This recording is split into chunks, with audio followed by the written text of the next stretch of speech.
ఆంధ్ర రాష్ట్రంలో ఉన్న క్రైస్తవులందరూ కలిసి సంయుక్తంగా నిర్వహిస్తున్న ఇండియన్ క్రిస్టియన్ డే సెలబ్రేషన్స్కు మీ అందరికి కూడా స్వాగతం పలుకుతున్నాను.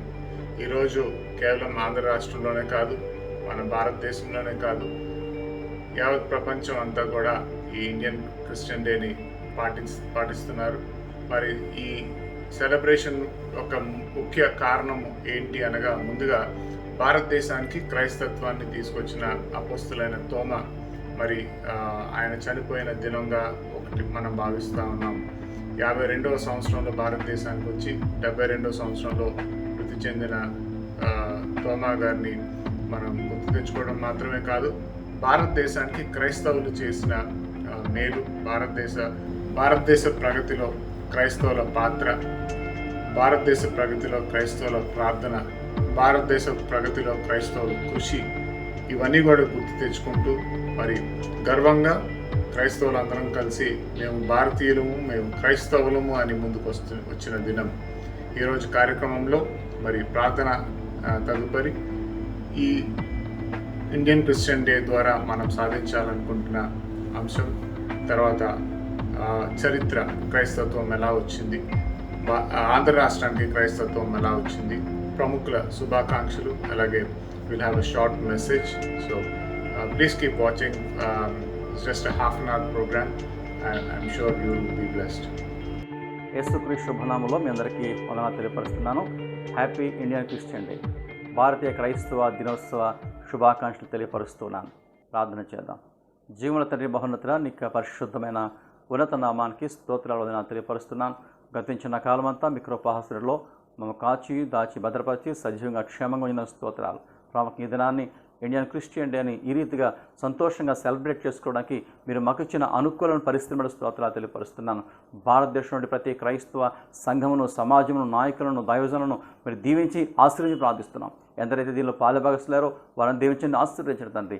నీ నామ మహిమ కొరకు జరపతలిపెట్టిన ప్రతి కార్యమును జయకరంగా జరిగించి ప్రార్థిస్తున్నాను తండ్రి. చేయబడుతున్న కార్యక్రమాలు కేవలం నీ నామానికి మాత్రమే మహిమ తెచ్చేకుండా సహాయం ఇచ్చేయండి. ఇది నాన్న ప్రభా, ప్రతి క్రైస్తవ బిడ్డ తండ్రి, ప్రతి క్రైస్తవ విశ్వాసినైనా నీ నామాన్ని మహిమకరంగా జీవించడానికి సహాయం చేయండి. క్రియారూపకంగా నీ ప్రేమను ఇతర ప్రజలకు ప్రకటించే అవకాశం దయచేయండి తండ్రి. మా దేశాన్ని దీవించండి, మా దేశ నాయకులను, మా ప్రభుత్వాన్ని దీవించి ఆశీర్వదించని ప్రార్థిస్తున్నాను. రానున్న 10 సంవత్సరాలు తండ్రి ఈ ఇండియన్ క్రిస్టియన్ డే సెలబ్రేషన్ మీరు జరిగించాలని ఆశగా ప్రార్థిస్తూ ఉండగా మీ సహాయం దయచేయండి, మార్గము సరళం చేయండి, క్షేమమును, సమాధానమును, సంతోషమును నిత్యం మాకు దయచేయండి. ప్రాముఖ్యత తండ్రి, దేశంలో నిన్ను ఎరగని అనేక మంది ప్రజలకి నువ్వు స్వార్థం ప్రకటించడానికి, నీ ప్రేమను పంచడానికి తండ్రి, నీ నామానికి మహిమకరంగా దీవెనకరంగా మమ్మందరినీ కూడా మీరు వాడుకోమని దీవించి ఆశీర్వదించమని యేసు పరిశుద్ధ నామమున అడుగుచున్నాము తండ్రి, ఆమేన్. జూలై 3, 2021 వార్షిక జ్ఞాపకార్థ దినంగా ప్రకటించుదామనేది ప్రభు అయిన యేసుక్రీస్తుని అనుసరించే భారతీయ సంతతికి చెందిన వారి కోరిక. అలాగే యేసుక్రీస్తును మరియు క్రీస్తు శకం 52లో ఆయన 12 మంది శిష్యుల్లో ఒకరైన పరిశుద్ధ అపోస్తలుడు తోమ భారతదేశానికి తీసుకువచ్చిన ఆయన సందేశాన్ని వేడుకగా ఆచరించడానికి ఈరోజు క్రీస్తు శకం 72లో చెన్నై సమీపంలో అపోస్తలుడి హతసాక్ష్య జ్ఞాపకార్థం చారిత్రాత్మకంగా పరిశుద్ధ తోమ దినముగా పాటిస్తున్నారు. 2021 మొదలుకొని ప్రతి సంవత్సరము పాటిస్తూ భాష, ఆచార, విశ్వాస, మత ప్రాంతాలకు అతీతముగా జరుపుకోవాలనుకునే వారందరితో కలిసి ప్రభు అయిన యేసుని అనుచారులంగా భారతీయ సంస్కృతిగా వారసత్వములో మా గుర్తింపును కూడా కాపాడుకుంటాము. జూలై 3, 2021 భారత క్రైస్తవ దినోత్సవం, యేసు భక్తి దివస్ భారతదేశాన్ని అలాగే ప్రపంచానంతటిని తన బోధను మరియు జీవన సిద్ధాంతాలతో మరచిన ప్రభు అయిన యేసుక్రీస్తు వారి భూ సంబంధమైన పరిచర్య యొక్క 2000వ వార్షికోత్సవాన్ని పురస్కరించుకొని దశాబ్ద వేడుకలను 2021 నుంచి 2030 ప్రారంభిస్తూ ఉంటుంది. అసలు భారతదేశంలోనికి క్రైస్తవ్యం ఎప్పుడు వచ్చిందని మీరు భావిస్తున్నారు? క్రైస్తవ్యం వేల్లోనుకున్న మొదటి దేశాలలో భారతదేశం కూడా ఒకటి అని మీకు తెలుసా? దానిని ఎవరు ఇక్కడికి తీసుకుని వచ్చారు? చెన్నైలో ఉన్న సెయింట్ థామస్ బాసిలికా అతిపెద్ద చర్చ్ అని చెప్పలేం గాని చాలా ప్రాముఖ్యత గల చర్చ్. ఈ చర్చ్ మనకున్న చాలా సందేహాలకి సమాధానమిస్తుంది. ఆ వివరాలు చూద్దాం. ఒకసారి 2000 సంవత్సరాలు వెనక్కి వెళ్లి చూద్దాం.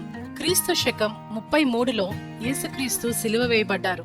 అది అయిన తరువాత ఆయన 11 మంది శిష్యులో సెయింట్ థామస్ ఒకరు భారతదేశాన్ని ఎంచుకున్నారు. ఆయన ప్రయాణం బహుభారమైనది. మధ్యధరా సముద్రం గుండా బయలుదేరి ఎర్ర సముద్రం నుండి అరేబియా సముద్రం ద్వారా భారతదేశం చేరుకున్నారు. కొందరు ఆయన ఆఫ్ఘనిస్తాన్ మీదుగా వచ్చారంటారు. ఆయన కేరళ తీరానికి చేరుకున్నారు. అక్కడ ఆయన ప్రజలకు క్రీస్తు సువార్తను ప్రకటిస్తూ ఆయా ప్రాంతాలు తిరిగారు. కొద్ది కాలంలోనే చర్చిలు కేరళలో ప్రారంభమైనాయి. చర్చ్ అంటే ఈ సందర్భంలో గొప్ప కట్టడం కాదు, కానీ ఎవరైతే యేసుక్రీస్తు మెస్సయ్య అని నమ్ముతారో వారు కూడుకునే స్థలం.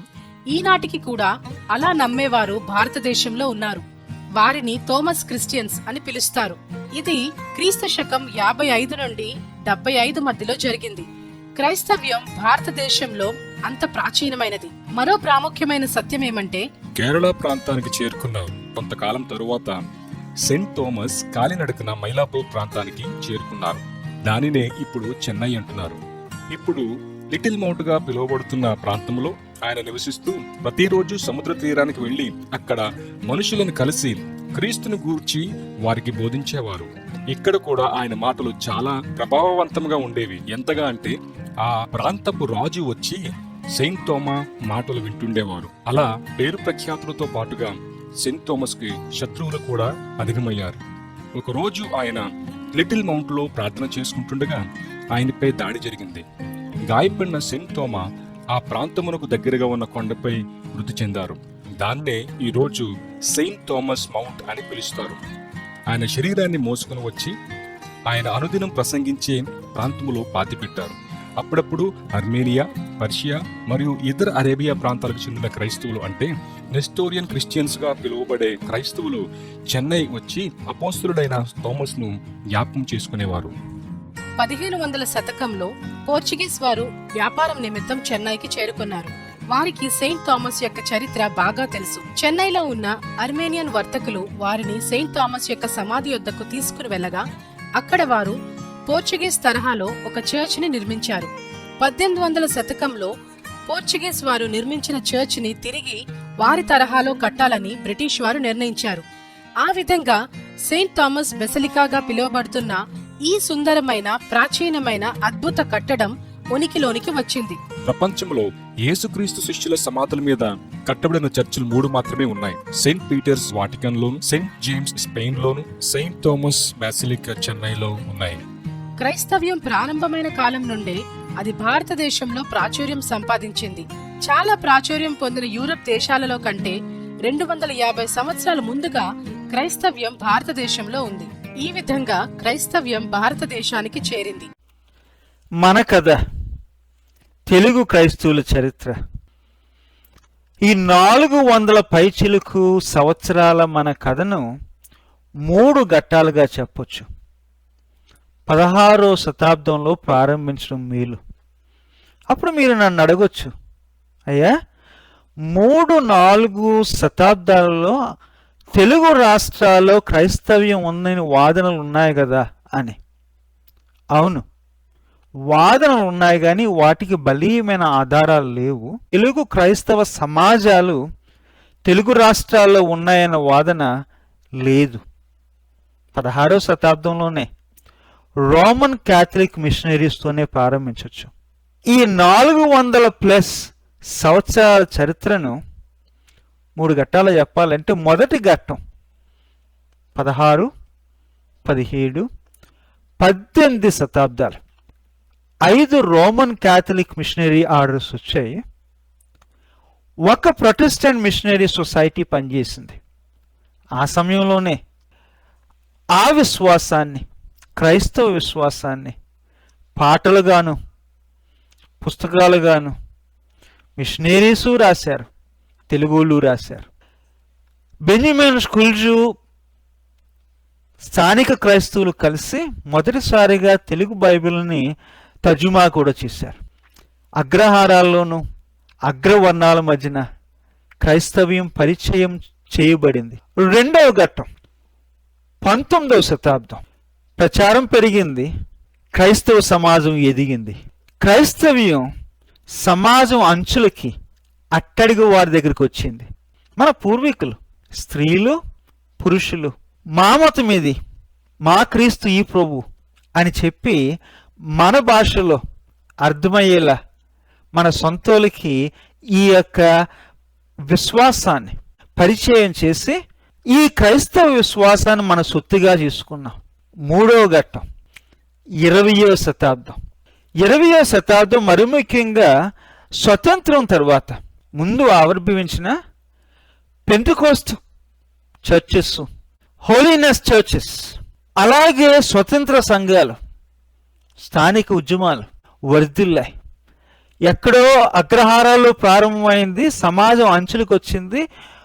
20వ శతాబ్దం చివరికి వచ్చే లోపలికి అన్ని జాతులకి చెందింది. అది మన ఉద్యమం అయ్యింది. మర్చిపోకండి, ఇది మన కథ. ఈ విశ్వాసాన్ని చెక్కింది, రూపుదిద్దింది మనము, మన పూర్వీకులు. ఈ విశ్వాసంతోనే, మన కళలతోనే, మన నమ్మకాలతోనే, మన చెమటతోనే, మన మేధస్సుతోనే విశ్వాసాన్ని రూపుదిద్దడమే కాదు, తెలుగు సంస్కృతిని, తెలుగు సమాజాన్ని మార్చేసాం. ఈ కథ మొదలెట్టాను. నేర్చుకోవాల్సింది చాలా ఉంది, నేర్చుకుందాం. ఉంటాను మరి, సెలవు. ప్రభునందు ప్రియమైన ప్రపంచమందట ఇండియా క్రైస్తవులకు ప్రభు నామమున శుభములు. జూలై 3వ తారీఖున ఇండియా క్రైస్తవ దినముగా జరిపించుటకు పెద్దలు నిర్ణయించినారు.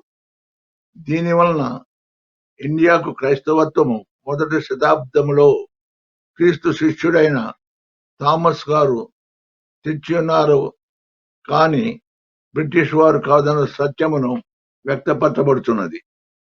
దేవుడు ఈ దినమును ఆశీర్వదించును గాక.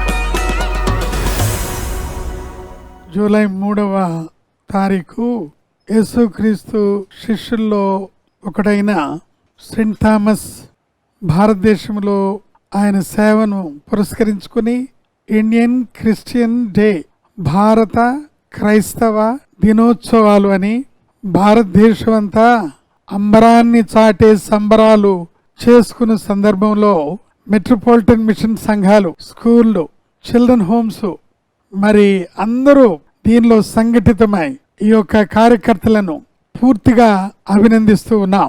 సెయింట్ థామస్ జీవితంలో యేసు ప్రభు మాట ఆయన్ని ఎక్కువగా ప్రభావితం చేసిన మాట యోహాను సువార్త 20వ అధ్యాయము 27వ వచనంలో ప్రభు అయిన యేసయ్య లోకరక్షకుడు చెప్పిన ఈ మాట తోమా జీవితాన్ని ఎంతగా ప్రభావితం చేసినాయి అంటే, ఆయన ఆరోహణ తర్వాత ప్రార్థించి 12 మంది సంయుక్తంగా ప్రార్థించి నేను భారతదేశానికి వెళ్ళుదును అని చెప్పగా అందరూ ప్రార్థించారు. మొదటి శతాబ్దంలోనే డే 1 నుండి ఆయన సువార్తను ప్రారంభించి 7 సంఘాలు, సవార్థీకరణ సంఘాలు కట్టిన ఘనత దైవజనుడైన తోమాది. తోమా వాక్యాలు చెబుతూ ఉంటుండగా పరలోకవాణి మాట్లాడినట్టుగా ఉందని చెప్పారు. ఈనాడు మనకి ఎంత ఆనందం అంటే, మొదటి శతాబ్దములోనే ఈ యొక్క మిషనరీలు ఈ గడ్డను తాకి పాఠశాలలు స్థాపించి, కళాశాలలు స్థాపించి, విశ్వవిద్యాలయాలు స్థాపించి, మరి ఆ యొక్క ఆసుపత్రులు స్థాపించి, ఆ యొక్క అనాథ శరణాలయాలు స్థాపించి, కుష్ఠరోగుల కేంద్రాలు స్థాపించి, ఈ మిషనరీలు కంకణం కట్టుకుని గంభీరమైన పరిచర్య చేసి, నిన్న మొన్నటి వరకు కూడా గ్రాహం స్టెయిన్ గారు కుష్ఠరోగుల చేతులు పట్టుకుని డ్రెస్సింగ్ చేస్తూ ఒక రాత్రిలో ఆయన కూడా హతసాక్షి అయి ప్రభువు ఆ గ్రంథమందు రాయబడిన గంభీరమైన సేవకుడు. కాబట్టి ఈ సమయంలో మెట్రోపోల్ మిషన్ ఆ యొక్క సంఘాల తరపున మరి 72లో హతసాక్షి అయిన తోమా గారిని స్మరించుకుంటూ లేక జ్ఞాపకం చేసుకుంటూ, కొంతమంది మరి అనాథులకు లేక మరి విధవరాళ్లకు, కుష్ఠరోగులకు కూడా కొంత సహాయం చేయాలని నిర్ణయించుకుని చేస్తున్నాం. మా పరిచర్య గురించి కూడా ప్రార్థించమనివి ఈ యొక్క అవకాశం ఇచ్చినందుకు మీకు వేణుళ్ళ వందనాలు చెల్లిస్తూ, God bless you and make you a great blessing. Thank you.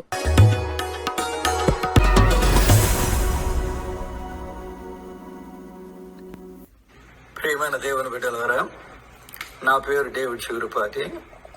నేను ఒక రిటైర్డ్ మెడికల్ డాక్టర్ని. అంతేకాకుండా న్యూజెర్సీ తెలుగు క్రైస్తవ సహవాసం దానికి పెద్దగా ఉంటున్నాను. ఇది 42 సంవత్సరాల క్రితం న్యూజెర్సీలో ప్రారంభించబడింది. July 3rd, 2021 Indian Christians in India and around the world అందరూ కూడా ఆ రోజుని ఇండియా క్రిస్టియన్ డేగా ఆచరిస్తున్నారు. నేను భారతీయ క్రైస్తవుని అయినందుకు దేవుని ఎంతగానో స్తుతిస్తున్నాను. ప్రభు భారతదేశాన్ని బహుగా ఆశీర్వదించి దీవించునుగాక. ఆమేన్.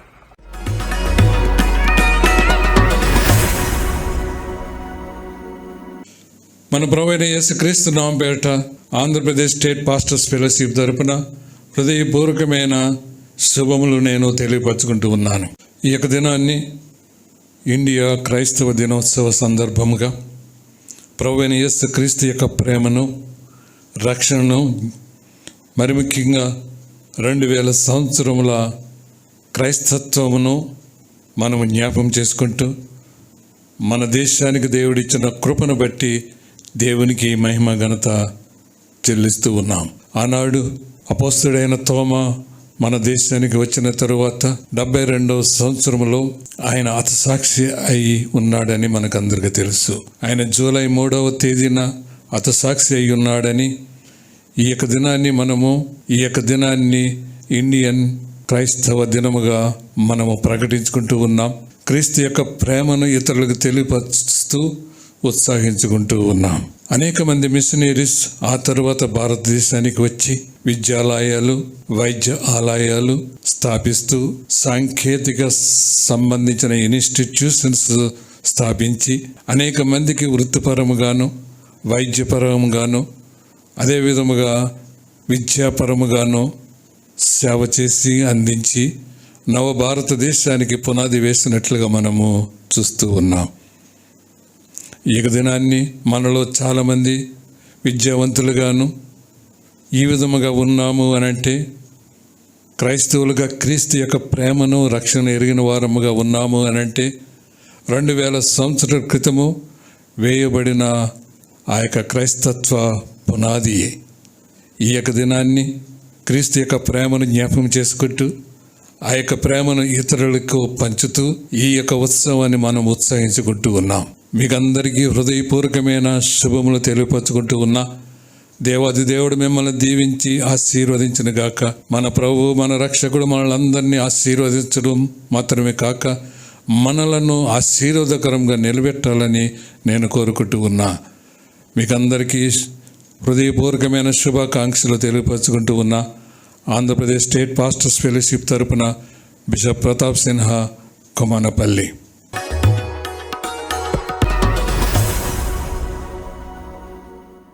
July 3rd, as we mark this day as Indian Christian Day. July 3rd na భారత క్రైస్తవుల దినోత్సవముగా మేము సెలబ్రేట్ చేసుకుంటాము. But I just want to tell all the media people, all the people who are watching this, చాలా మందికి ఏమనుకుంటున్నారంటే ఇది క్రైస్తత్వం అనేది ఒక మతము, దీన్ని తెచ్చింది బ్రిటిషర్స్ అని ఒక అపోహలో ఉన్నారు. కానీ సత్యానికి, వాస్తవానికి ఏంటంటే అసలు ఈ క్రైస్తత్వం మొదలైంది ఇజ్రాయెల్లో అయినప్పటికీ అక్కడి నుంచి వారి శిష్యులు అనేక ప్రాంతాలలో, అనేక దేశాలకు వెళ్లి ప్రకటించారు. అదే భారతదేశానికి కూడా 1వ శతాబ్దంలో తోమా అనే శిష్యుడు వచ్చి సువార్త ప్రకటించాడు. ఆ సువార్త ఏంటంటే ది గాస్పెల్ ఆఫ్ లవ్ అంట, ప్రేమ సువార్త. ఇది దేవుడు ప్రేమిస్తున్నాడు అని చెప్పడానికి వచ్చాడు. అంతేగాని మతాన్ని స్థాపించడానికి రాలే, ఇది పాటించండి, ఇది చేయండి అని రూల్స్ రెగ్యులేషన్ చెప్పడానికి రాలే. ఆయన వచ్చింది, ఆయన తెలుసుకున్నది, దాన్ని ఆయన అనుభవించింది, అందరూ అనుభవించాలనే తపనతో వచ్చాడు. I'm proud to be an Indian. I'm an Indian. నేను భారతీయుడిని, నేను గర్విస్తున్నాను, ఒక భారతదేశంలో పుట్టినందుకు గర్విస్తున్నాను. కానీ I'm a believer of Lord Jesus Christ. నేను యేసు ప్రభువుని నమ్ముతున్నాను. So as an Indian I request all Indians, please don't misunderstand us. We honour what you believe, but we're called to preach the gospel of love. ప్రేమ సువార్త ప్రకటించడానికి దేవుడు మమ్మల్ని పంపించాడు. So as we celebrate on July 3rd as a Indian Christian Day, be a part of the celebrations. God bless you.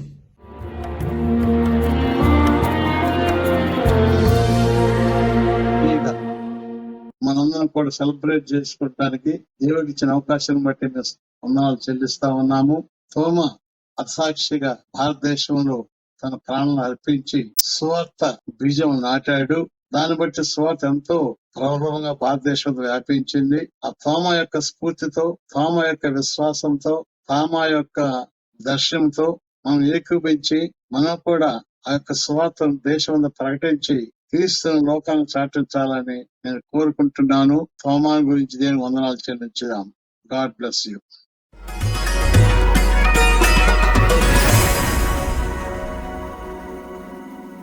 యేసుక్రీస్తు నామమున మీ అందరికీ కూడా వందనములు. Blood of the martyrs is the seed of the church. హతసాక్షుల యొక్క రక్తము సంఘానికి నారుమడి లాంటిది అన్నాడు టర్టూలియన్. యేసుక్రీస్తు యొక్క బిడ్డలు తమ యొక్క జీవితం ద్వారానే కాదు, మరణం ద్వారా కూడా ఆయన్ని మహిమపరిచేవారు అయి ఉంటారు. న్యాయశాస్త్రాన్ని చదువుతూ యేసుక్రీస్తు ప్రభువారు మనందరినీ కూడా సాక్షిగా ఉండమని పిలుస్తూ ఉన్నాడు. సాక్షి, హతసాక్షి 2 పదాలు అయినప్పటికి కూడా గ్రీకు భాషలో ఒకటే మాట ఉపయోగిస్తూ ఉంటారు. నిజమే, ఒక వ్యక్తి హతసాక్షి అవ్వడానికి ఇష్టపడకపోతే అతడు సాక్షిగా ఉండలేడు. లూకా 9:24 తన ప్రాణమును రక్షించుకొని గోరువాడు దాన్ని పోగొట్టుకొనును, నా నిమిత్తము తన ప్రాణము పోగొట్టుకున్నవాడు దాన్ని రక్షించుకొనును. యేసుక్రీస్తు ప్రభువారు ఉన్నటువంటి కాలంలో భారతదేశము చాలా ప్రాముఖ్యమైంది ఆ దేశాలలో. కాబట్టి యేసుక్రీస్తు ప్రభువారు మొదటి శతాబ్దంలోనే ఇక్కడికి సువార్త రావడానికి అన్ని విధాల ఆయన సంకల్పించినట్లు మనం చూస్తూ ఉన్నాం. తోమా, బర్తలోమియా ఇరువురు వచ్చారని, బర్తలోమియా ఉత్తర భారతదేశాన్న, తోమా భారతదేశం అంతా కూడా విస్తృతంగా ప్రయాణం చేసి పరిచర్య చేశారని చెప్తూ ఉంటారు.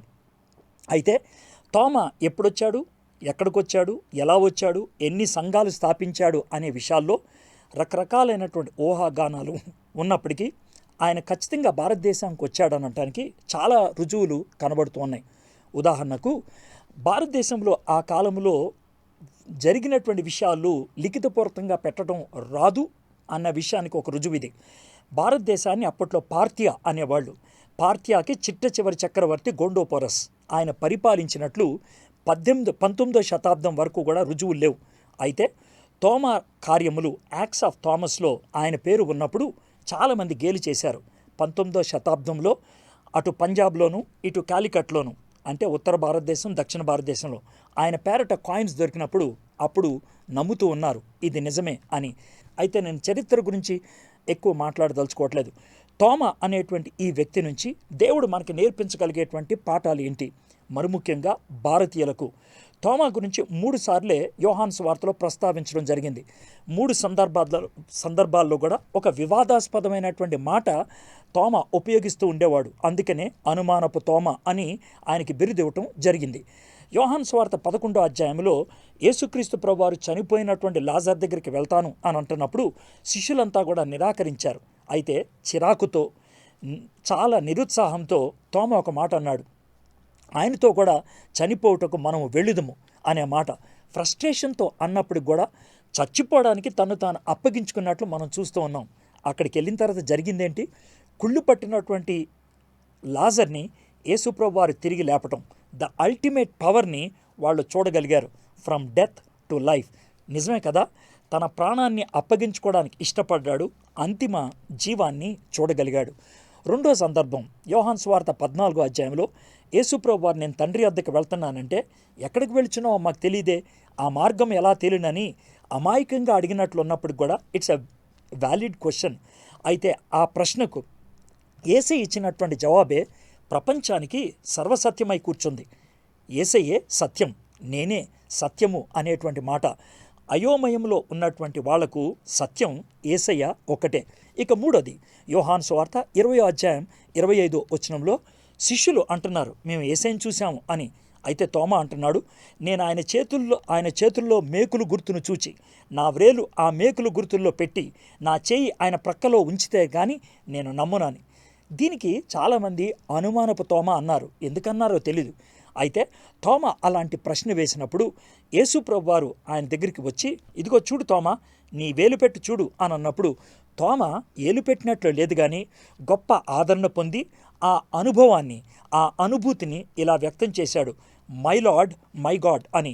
ప్రపంచంలో మొట్టమొదటిసారిగా యేసయ్యను నా ప్రభువా నా దేవా అని అన్నది ఈ తోమానే. తోమాను భారతదేశానికి పంపించినటువంటి దేవుడు నిన్ను నన్ను భారతదేశంలో ఎందుకు పుట్టించాడు? ఎందుకంటే ఈ దేశంలో ఆయనకి సాక్షిగా ఉండగలిగేది నువ్వు నేనే. రెండోది, నిన్ను నన్ను తన బిడ్డగా ఎందుకు చేసుకున్నాడు? ఆయన కోరిక ఒకటే, మన ద్వారా ఆయన తను తాను చూపించుకోవాలని. ఈరోజు మనం ఇండియన్ క్రిస్టియన్ డే చేసుకుంటున్నాం. ఇండియన్ ఎలా అయ్యాం? ఆయన సావరిన్ చాయిస్ని బట్టి, అంటే ఆయన సార్వభౌమ ఎంపికను బట్టి. క్రిస్టియన్ ఎలా అయ్యాం? ఆయన గ్రేషియస్ గిఫ్ట్ని బట్టి, కృపా వరాన్ని బట్టి. నేను ఇండియన్గా జీవించను అంటే ఆయన సార్వభౌమ అధికారాన్ని ధిక్కరించడమే. నేను క్రిస్టియన్గా ఉండను అంటే ఆయన కృపను కాలు తన్ని పక్కకు పడేయటమే. కాబట్టి ఇండియన్గా జీవిద్దాం, అది మన కోసం దేవుడు ఎంపిక చేసింది. క్రిస్టియన్గా క్రీస్తు మనలో ప్రతిబింబిద్దాం, దేవుడు మనల్ని ఏర్పరచుకున్నాడు.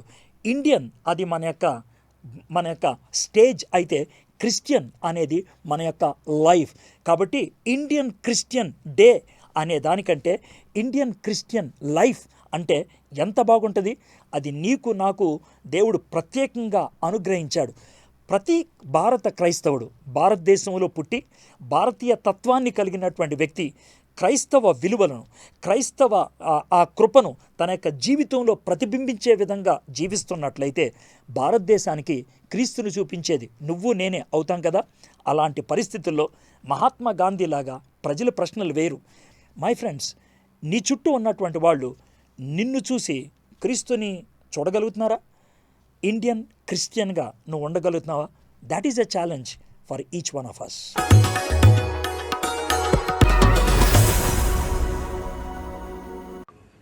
Praise the Lord. ఈ రోజున Indian Christian day or Saint Thomas day అని కూడా చెప్తారు కదండి.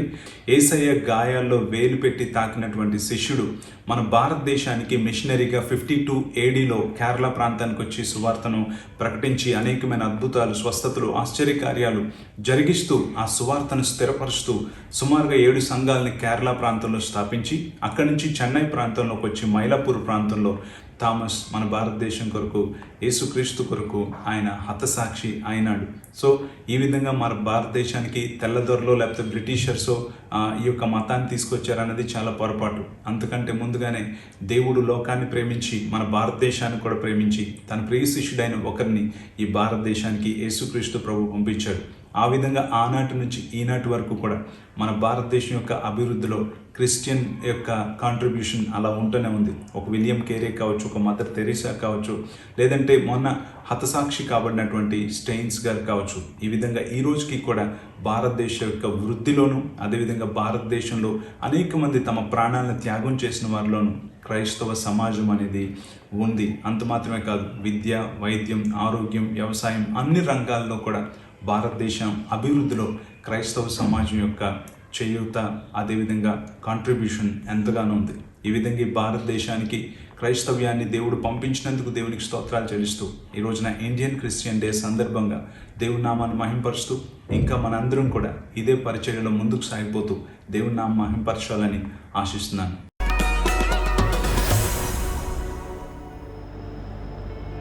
ఈ కార్యక్రమాన్ని వీక్షించిన మీ అందరికీ కూడా ప్రభువైన యేసుక్రీస్తు నామంలో ధన్యవాదాలు తెలియజేసుకుంటున్నాను.